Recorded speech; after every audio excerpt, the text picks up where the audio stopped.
오늘 우리가 나눌 말씀은 신약성경 에베소서 2장 8절에서 10절까지 말씀입니다. 신약성경 311면에 있습니다.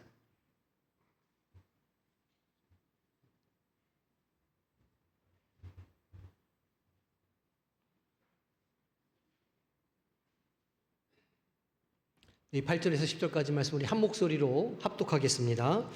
너희는 그 은혜에 의하여 믿음으로 말미암아 구원을 받았으니 이것은 너희에게서 난 것이 아니요 하나님의 선물이라. 행위에서 난 것이 아니니 이는 누구든지 자랑하지 못하게 하니라. 우리는 그가 만드신 바라 그리스도 예수 안에서 선한 일을 위하여 지으심을 받은 자니 이 일은 하나님이 전에 예비하사 우리로 그 가운데서 행하게 하려 하심이니라. 아멘. 오늘 또 오후 예배 자리를 찾으신 성도님들을 주님의 이름으로 환영하고 축복합니다. 우리 좌우 옆에 있는 분들 오늘 처음 보시는 것처럼 반갑고 기쁘게 우리 사고덕행 인사하겠습니다.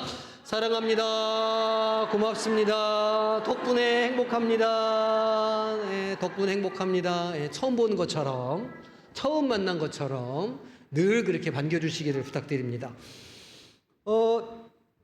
이제 월요일이 내일이니까 주일 이제 저녁이 되면 마음에 이렇게 부담이 착 되시죠?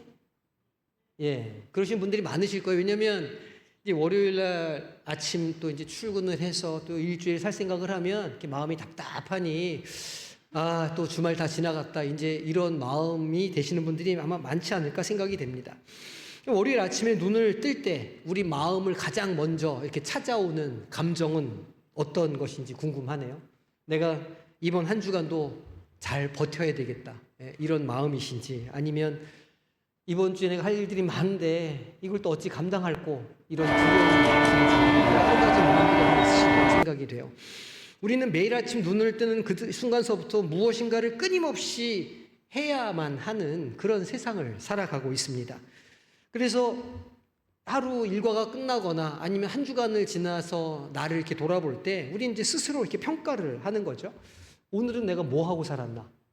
내가 이번 주는 좀 뭐가 좀 열매가 있었나?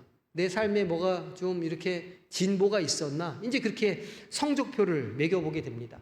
한 달, 일주일뿐만이 아니고 한 달이 지날 때도 그렇고, 특히나 이제 연말이 다가가면 더더욱이나 그런 생각을 하게 되죠.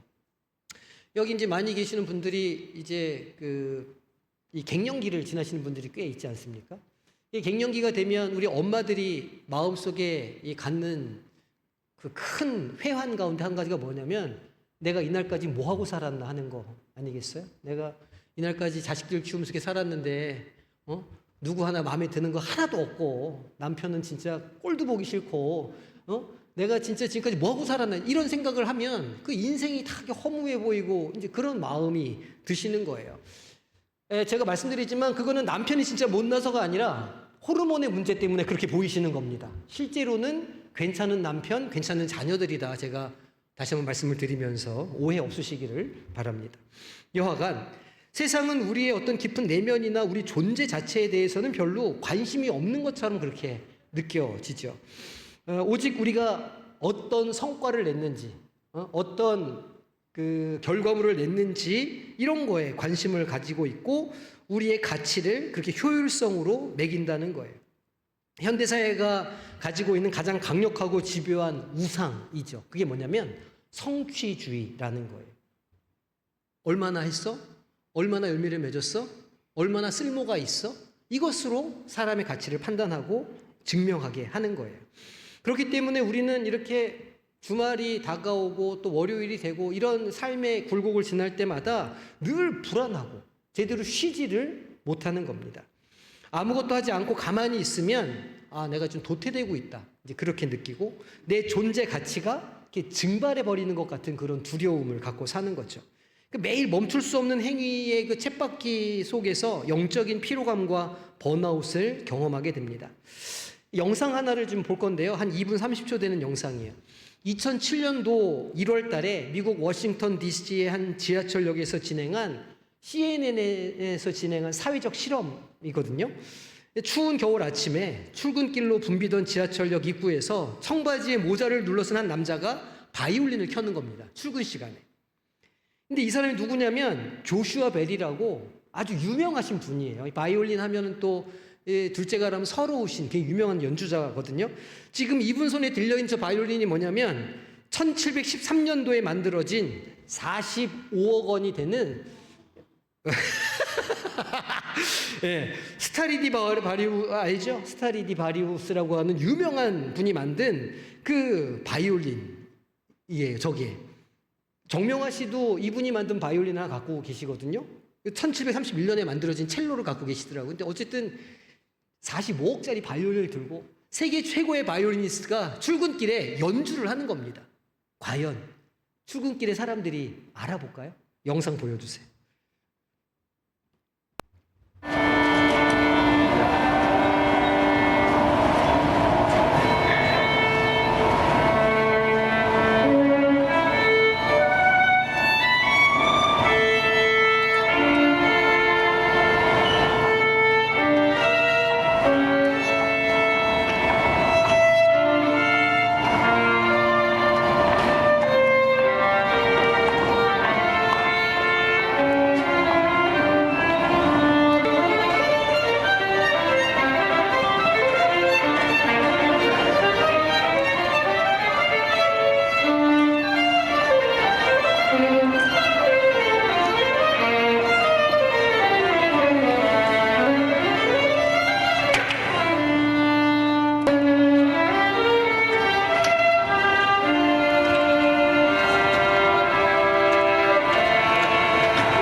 단 45분 동안 다 연주했는데 단 7명이 주의를 갖고 이분을 봤다는 거예요.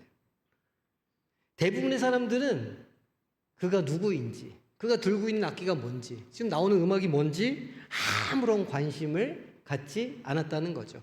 바로 전주간의 케네디홀에서, 미국 케네디홀에서 연주하려고 그러면 이제 웬만하신 분들이면 거기 들어가지 못하거든요. 그 바로 전주에 케네디홀에서 이분이 연주할 때 그 표를 10,000불이나 가지고 10,000불에 팔렸다고 그래요. 그 표가. 근데 이렇게 공짜로 연주하는 걸 아무도 관심이 없이, 아무도 아니죠. 7명을 제외하고는 아무런 관심을 갖지 않았다는 거예요.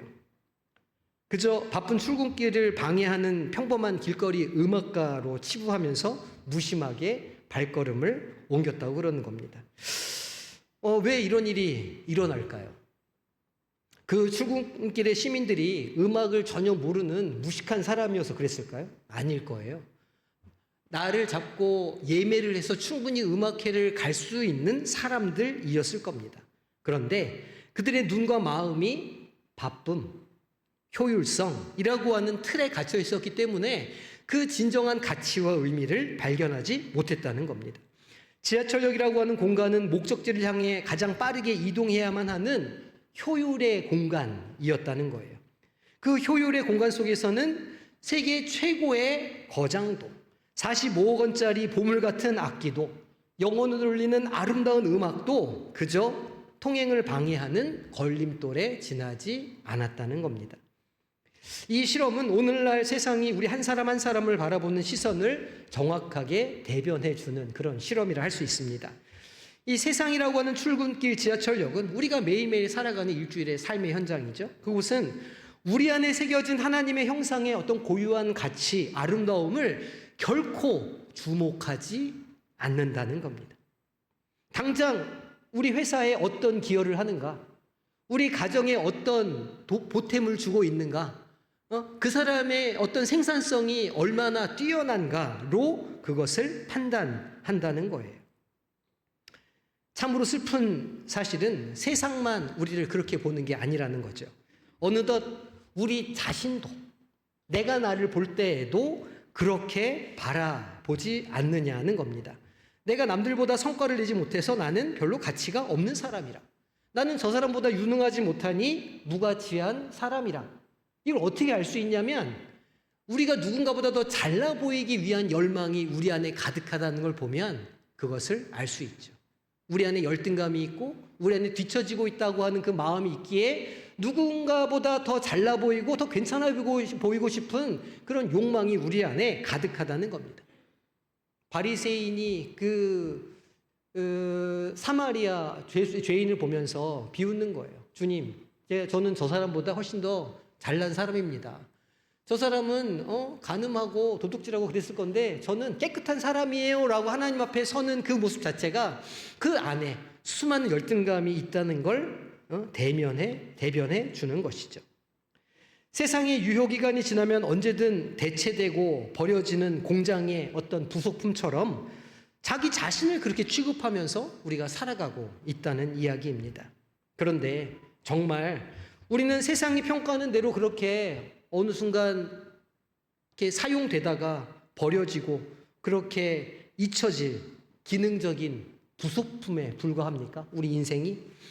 우리가 진짜 누구인지, 하나님은 우리를 어떤 시선으로 바라보고 계시는지 오늘 말씀을 통해서 우리가 좀 깊이 있게 우리가 살펴보기를 원합니다. 안타깝게도 이런 세상의 성취주의, 기능주의는 교회 울타리 안으로도 너무 쉽게 이렇게 들어와 있는 것 같아요. 교회에서 제가 이제 우리가 지금 5주 동안 수요일 날 우리가 은사, 발견, 점검, 배치를 위한 그런 세미나를 하고 있는데 이런 걸 하면 이제 그런 마음들을 가지시는 것 같은 거죠. 뭐 기쁨이나 기대감보다는 부담감과 경계심이 먼저 생기시는 거예요. 아, 요거 목사님 또 해가지고 나한테 무슨 일을 시키시려고 이런 걸 하는가, 이렇게 이제 의심의 눈초리를 저를 이렇게 보시는 거죠. 그래서 대답을 제대로 안 하는 겁니다. 이런 은사 없음. 이런 은사 내 거 아님. 뭐 이렇게 이제 의도적으로 그런 자리를 피하기 위해서 하시는 분들은 우리 교회는 한 분도 안 계십니다. 여하간. 그러니까 솔직한 심정으로는 약간 부담스러운 마음을 가지시는 게 사실이라는 거예요. 아, 또 교회가 사람을 동원하려고 하는구나. 일손 모자르니까 또 무슨 사역을 맡기려고 막 이렇게 하는구나. 은사를 확인한다는 핑계로 나를 또 뭔가를 또 부담스러운 걸 맡기려고 하는구나. 이런 생각을 하시는 것 같아요. 근데 그거는 믿음이 없어서가 아닌 거죠. 오히려 믿음이 있기 때문에 그런 부담감을 가지시는 것 아닙니까? 아, 이거 일 맡겨주시면 또 해야 되는데 너무 부담스럽네. 이런 마음이 있으니까 도리어 그러신다는 거예요. 그동안 수많은 교회가 사실은 성도들을 하나님의 어떤 작품, 하나님의 어떤 귀한 자녀로 봤지만 때로는 어떤 일을 완수하기 위한 일꾼으로 다루어온 그런 역사가 종종 있는 것이 사실이죠. 교회 행사나 각종 부서의 빈자리를 채우기 위해서 성도들을 설득하고 때로는 거룩한 부담감이라는 이름으로 어떤 그런 죄책감을 느끼기도 하고 그런 거는 사실인 것 같습니다. 충성해야 복을 받습니다. 이런 이야기도 하고 헌신하지 않으면 그 하나님께서 그 은혜를 채워주시지 않을 겁니다. 이런 이야기들도 하는 겁니다. 그러니까 이런 말들이, 이런 경험들이 성도님들의 마음을 끊임없이 이렇게 좀 누르고 자유하지 못하도록 했다는 거죠. 그러니까 교회가 성도를 조직의 톱니바퀴나 어떤 그런 동원의 대상으로, 일꾼으로 그렇게 대하는 순간 우리의 신앙생활은 은혜로운 어떤 그런 항해가 아니라 고단한 율법적인 노동으로 변하게 될 수 있다는 겁니다. 참된 복음은 결코 우리에게 하나님의 일을 위해서 너를 바치라고 말하지 않습니다. 그건 복음이 아닌 거예요. 세상에서 일주일에 5일 혹은 6일 동안 자기를 증명하기 위해서 실적을 내기 위해서 애쓰면서 그렇게 눈물 콧땀을 흘리면서 그렇게 살아온 사람들한테 주일날 교회에서조차 하나님을 위해서 무슨 일 하고 있습니까? 라고 다그치는 것은 참으로 하나님의 은혜를 율법으로 바꾸는 행위가 될 수도 있는 것이 아닌가, 그렇게 생각을 하는 거죠. 그게 어떻게 복음이 될 수 있겠느냐는 거예요. 우리가 지금 하고 있는 은사 점검의 그 어떤 세미나는 사실은 누구에게인가 일을 시키기 위한 그런 그 세미나는 아니에요. 제가 이제 세미나 할 때도 말씀을 드리지만 봉사자 명단을 채우기 위해서랄지 아니면 뭐 부족한 일손을 메꾸기 위한 무슨 구인을 하기 위한 과정이 아니라는 겁니다. 만약 이것의 목적이 누군가를 사역에 동원하기 위한 것이라면 당장 그것을 멈춰야죠. 그것은 목적이 아닌 겁니다. 하나님은 일손이 부족해서 안달나신 분이 아니기 때문이에요. 만복의 근원 되신 하나님은 우리에게 일을 시키려고 우리에게 은사를 주시는 것이 아니라 우리가 누구인지 알게 하시려고 은사를 주신다는 겁니다. 그러니까 이 5주간 우리가 진행하고 있는 세미나는 무언가를 채워 넣기 위한 그런 자리가 아니라 도리어 내려놓고 나를 보고 회복하기 위한 그런 자리인 것이죠. 세상의 어떤 차가운 시선이나 비교의식, 그리고 교회 안에서조차 우리가 부담감을 가지고 있었던 무엇인가를 해야 한다고 하는 그런 중압감으로부터 도리어 좀 자유롭게 벗어나는 그런 시간이 되어야 하는 겁니다. 세상의 어떤 찌든 때에 이렇게 가려져 있던 나의 진정한 모습이 무엇인가를 이렇게 좀 살펴보는, 그래서 내 존재의 가치를 복음 안에서 재발견하는 탐색의 자리인 것이죠. 오늘 본문 말씀을 보니까 사도 바울은 8절과 9절에서 기독교 복음의 가장 위대한 선언 가운데 하나를 우리에게 하고 있습니다. 우리 8절과 9절 말씀 한 목소리로 합독하겠습니다. 너희는 그 은혜에 의하여 믿음으로 말미암아 구원을 받았으니 이것은 너희에게서 난 것이 아니요 하나님의 선물이라. 행위에서 난 것이 아니니 이는 누구든지 자랑하지 못하게 함이라. 아멘. 바울이 분명하게 선언을 지금 하고 있습니다.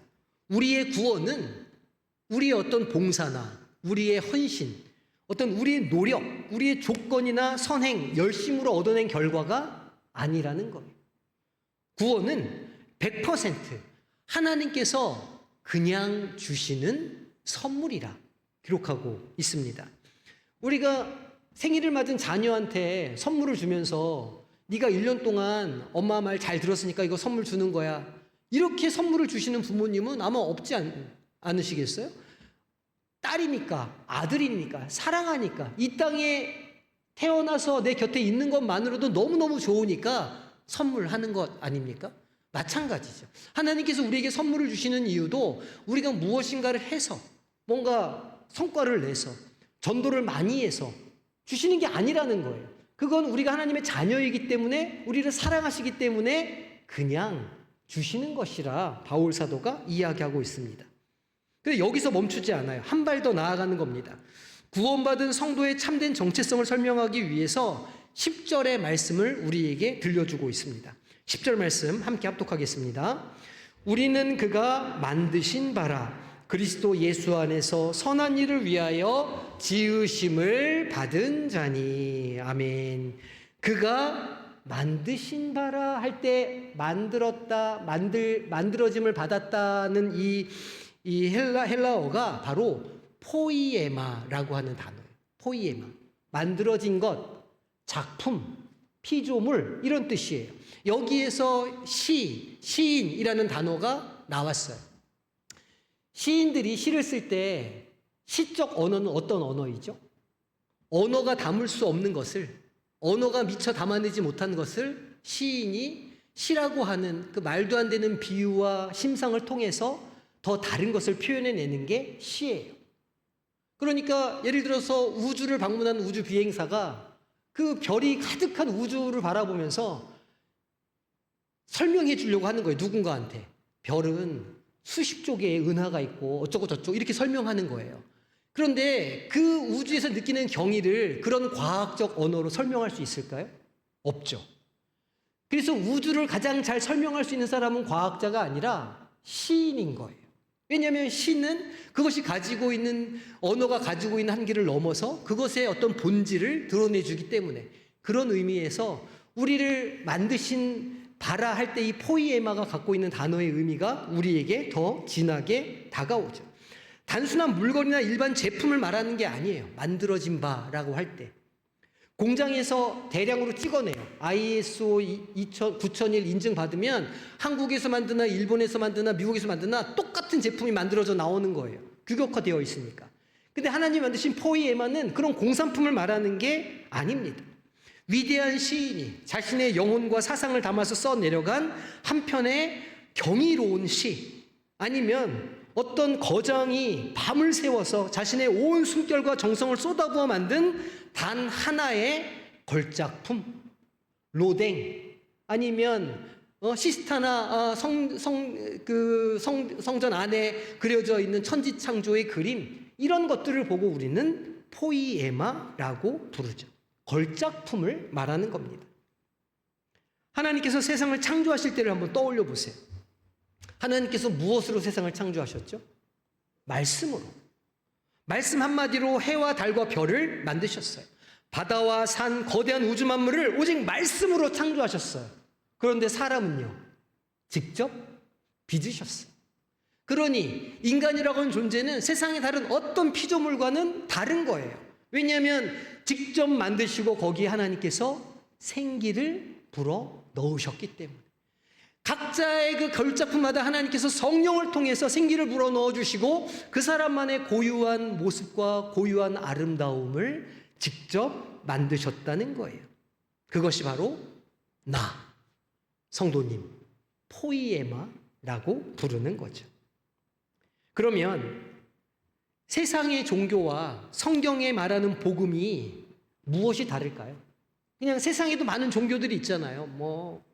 말할 수 없는 종교들이 세상에 많아요. 그런데 세상의 모든 종교는요, 늘 무엇을 요구하냐면 행함을 요구해요. 나에게 가까이 오려면 뭐 해야 돼? 나에게 가까이 오려면 뭘 안 해야 돼? 수많은 율법과 수많은 규정들을 만들어놔요. 세상의 모든 신들은. 무엇인가를 행해라. 그래야 가치 있는 존재가 된다. 무엇을 하지 말아라. 그래야 사랑받는다. 열심을 내어서 신을 만족시켜라. 그러면 신이 너를 인정해 줄 거라. 세상 종교의 공식은 언제나 행함이 존재를 결정해요. 무엇을 했는가가 그 사람의 정체성이에요. 세상의 종교는. 그런데 복음은 순서가 뒤집혀 있어요. 복음은 우리에게 말하는 거예요. 하나님께서 그리스도 예수 안에서 당신을 이미 아름다운 포이에마로 만들어 주셨습니다. 그러니 이제 그답게 살아가시기 바랍니다. 라고 말이죠. 복음은 언제나 존재가 행함을 이끌어내요. 그래서 기독교인들은 내가 어떤 존재인가를 깨닫는 게 너무너무 중요한 거예요. 왜냐하면 그것이 우리의 삶을 이끌어가기 때문에. 은사를 바라보는 시선도 마찬가지인 거죠. 종교적인 관점에서 은사는 교회가 성도들에게 지워주는 어떤 무거운 과제처럼 보일 수 있어요. 은사라고 하는 것이. 그런데 이건 복음을 왜곡하는 거죠. 너는 이 은사를 발휘해서 일해야 돼. 그래야 하나님 앞에서 인정받는 성도가 될 수 있어. 이거는 복음을 왜곡하는 일인 거예요. 복음의 관점에서 은사는 하나님께서 우리라고 하는 걸작품을 만드실 때 우리 내면에 칠해두시는 고유한 은혜의 색깔이기 때문인 거예요. 그러니까 내가 내 안에 있는 은사를 발견한다는 것은 하나님이 나를 어떤 포이에마로 만들어주셨는가를 찾아가는 길이기도 한 거죠. 내 영혼에 어떤 아름다운 결을 새겨두셨는지를 확인하는 거룩한 통로가 되는 겁니다. 화가가 그림을 그릴 때 한 가지 색깔만 사용하지 않죠. 굉장히 여러 가지 다양한 색깔들을 만들어내고 섞고 여러 가지 방식으로 그림을 그립니다. 어떤 사람은 따뜻한 붉은색의 은사, 어떤 사람은 깊고 차분한 푸른색의 은사로. 어떤 사람은 빛나는 노란색의 은사로 지으셨다는 거예요. 음악가가 교향곡을 작곡할 때 바이올린도 쓰고 첼로도 쓰고 플룻도 쓰고 트럼펫도 써요. 여러 가지 다른 소리들을 섞어서 교향곡을 만드는 거예요. 이처럼 하나님께서는 우리 각자에게 서로 다른 영적인 소리와 울림을 새겨 두셨다는 겁니다. 바이올린이 첼로의 깊은 저음을 내지 못한다고 해서 실패한 악기냐? 아니라는 거예요. 결코 그렇지 않죠. 바이올린은 바이올린다운 소리를 낼 때 가장 아름다운 소리를 낸다고 할 수 있어요. 마찬가지죠. 내가 남들과 다른 모양을 하고 있다고 해서 자책할 필요가 전혀 없는 겁니다. 하나님은 나를 남과 똑같은 기성품으로 만들지 않으셨기 때문이에요. 우리가 10절에서 눈여겨볼 또 하나의 표현이 나옵니다. 바울은 우리가 선한 일을 위하여 지으심을 받았다, 이렇게 지금 기록하고 있거든요. 여기서 선한 일이라는 건 하나님께서 우리에게 억지로 무엇인가를 일을 맡겨가지고 해내야 되는 그런 일을 말하는 게 아니에요. 걸작품으로 포이에마로 지음받은 존재가 자신의 정체성을 회복할 때 그 내면에서 자연스럽게 흘러나오는 아름다운 삶의 향기요 열매를 가리키는 겁니다. 그게 주님의 선한 일이에요. 하나님은 사람을 억지로 데려다가 억지로 일을 시키고 억지로 무엇인가를 하게 만드시는 분이 아니라는 거예요. 하나님은 그 사람이 가장 즐겁고 가장 행복한 일을 할 수 있도록 인도하시고 이끌어주시는 분이시기 때문인 거죠. 우리가 하나님이 만드신 포이에마로서의 정체성을 회복하고 나다움을 찾아갈 때, 내 색깔을 찾아갈 때, 내 모습을 찾아갈 때 우리의 인생과 교회에서의 어떤 사역과 섬김은 노동이 아니라 하나님 안에서의 기쁨의 찬양으로 변화되는 거예요. 십자가를 한번 생각해 보십시오. 하나님 아버지께서는 죄로 인해서 찌그러지고 파괴된 우리라고 하는 작품을 살리시기 위해서 하나님께서 걸작품을 만들어 놓으셨는데 이 죄가 우리 인생을 틈타고 들어와서 그 걸작품에 이상한 덧칠을 막 해놓는 겁니다. 아름다운 그림이었는데 거기에 막 이상한 그림을 덧칠해가지고 모양을 알아볼 수 없게 만들어 놓은 거예요.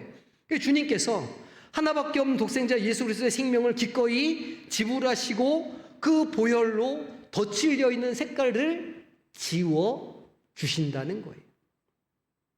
십자가는 하나님께서 우리라고 하는 각각의 작품을 얼마나 극진하게 여기시고 계시는지를 보여주는 완벽한 증거인 겁니다. 그래서 우리는 세상이 말하는 어떤 생산성, 효율성의 잣대로 평가받는 존재여서는 안 되는 거예요. 누군가가 그렇게 우리를 평가한다고 그럴 때 우리는 거절해야 돼, 거부해야 되는 거예요. 아니요, 나는 그런 사람이 아닙니다. 나는 그렇게 평가받을 사람이 아닙니다. 나는 하나님의 걸작품이요, 나는 하나님의 포이에마입니다 라고 하는 자기 정체성이 있어야 저 혼란스러운 세상 속에서도 그리스도인으로서의 위엄을 가지고 살아갈 수가 있는 거예요. 우리는 그런 존재가 아닙니다. 십자가의 핏값으로 다시 깨끗하게 된 우리 본래의 색깔을 찾을 수 있었던 하나님 아버지의 유일무이한 소중한 포이에마라는 것 반드시 기억하시기 바랍니다. 그래서 우리의 은사를 찾아가는 일은 이런 관점에서 살펴보아야 하는 거죠. 나를 본래 지으신 하나님의 창조 설계도가 무엇이었는가? 하나님께서 나에게 어떤 은사를 부어주셔서 내가 세상에서 어떤 빛을 바라며 살기를 원하시는가? 이걸 찾아가는 과정이라는 거예요. 그래서 내 안에 새겨진 주님의 고유한 결을 확인해서 그리스도 안에서 참된 안식과 기쁨을 누리는 복음의 여정이 우리의 삶에 있는 은사를 발견하는 과정이 되어야 한다는 거죠. 그러면 이 진리가 오늘을 살아가는 우리 각자의 삶에서 어떻게 적용될 수 있을까요? 그 유명한 미술관을 한번 생각해 보시면 좋겠어요. 요즘에 우리 국립중앙박물관 미어 터지거든요. 국중박 가면서 난리가 나 막 이렇게 돼 있는데 그런 미술관 같은데 예술관이나 이런 거를 찾아가시면 미술관 벽에 걸려 있는 거장들의 작품들을 우리가 본단 말이에요. 그런데 이쪽에 걸려 있는 그림이 저쪽에 걸려 있는 그림한테 아유 너는 급이 안 돼. 이렇게 하는 그림은 없다는 거예요. 왜냐하면 이 그림은 이 그림 나름대로의 가치가 있고 저 그림은 저 그림 나름대로의 가치가 있기 때문이죠. 모나리자가 옆에 서 있는 조각상을 바라보면서 나는 왜 저 조각상처럼 입체적이지 않을까? 한탄하지 않는다는 거예요. 바이올린이 피아노에 저음을 내지 못한다고 해서 스스로 가치없는 악기라고 자책하지 않는다는 거예요. 모든 작품은 저마다 창조주의 고유한 의도와 영혼을 담고 있기 때문에 그것 자체로 의미가 있고 가치가 있다는 거예요. 그저 저마다의 자리에서 자신이 품은 아름다움을 발산하면 되는 거죠. 우리가 그렇다는 겁니다. 그런데 왜 우리는 삶의 현장에서 심지어는 교회 안에서조차 끊임없이 나와 누군가를 비교하며 질투하고 아파하고 괴로워하며 살아갈까요? 왜 나는 저희처럼 이렇게 말을 잘 앞에 나가서 못할까? 나는 왜 저희처럼 이렇게 목소리가 안 예뻐가지고 찬양을 못할까? 나는 왜 이렇게 음치일까? 나는 왜 저희처럼 열정이 없을까? 나는 왜 저희처럼 저렇게 똑똑하지 못할까? 남들의 눈에 잘 띄고 화려해 보이는 은사를 가진 사람들을 보면서 우리는 너무 쉽게 열등감과 자책감을 경험하기도 하는 거죠. 반대의 경우도 마찬가지 아닙니까? 내가 누군가보다 좀 더 잘하는 게 나한테 있으면 은근하게 이제 이렇게 교만함에 빠지는 거예요. 은근한 무시를 할 수도 있고. 사랑하는 성도 여러분, 이 비교의식이야말로 우리 내면에 도사리고 있는 성취주의의 우상이라는 걸 깨달으셔야 해요. 세상이 가르쳐주는 것, 남보다 뛰어나야 가치가 있는 거라 하는 이 기준을 하나님의 거룩한 교회 안으로까지 들고 들어온 결과이기 때문이죠. 은사를 점검하고 발견하는 것은 결코 남보다 뛰어난 나의 능력을 증명하기 위해서가 아닙니다. 반대로 남들과의 소모적인 비교를 완전히 끝내는 은혜의 자리이죠. 누군가의 은사를 바라보면서 시기하거나 부러워하는 것이 아니라 하나님, 저를 저만의 그 오묘하고 아름다운 빛으로 창조하셨군요. 저는 하나님의 포이에마이군요 라고 내 삶에 새겨진 하나님의 손길을 발견하고 그것에 경외심을 갖는 일인 거예요. 이제 월요일이 되죠. 내일이면 삶의 현장으로 출근하실 겁니다. 아니면 가정과 일터에서 하루를 시작할 때 스스로에게 자문해 보시기 바랍니다. 나는 오늘 또다시 나를 증명하는 기성품으로 살아갈 것인가 세상에? 아니면 하나님께서 그리스도 안에서 값없이 다듬어 주신 하나님의 걸작품으로 살아갈 것인가? 그리스도인은 존재가 행위를 이끄는 사람이어야 해요.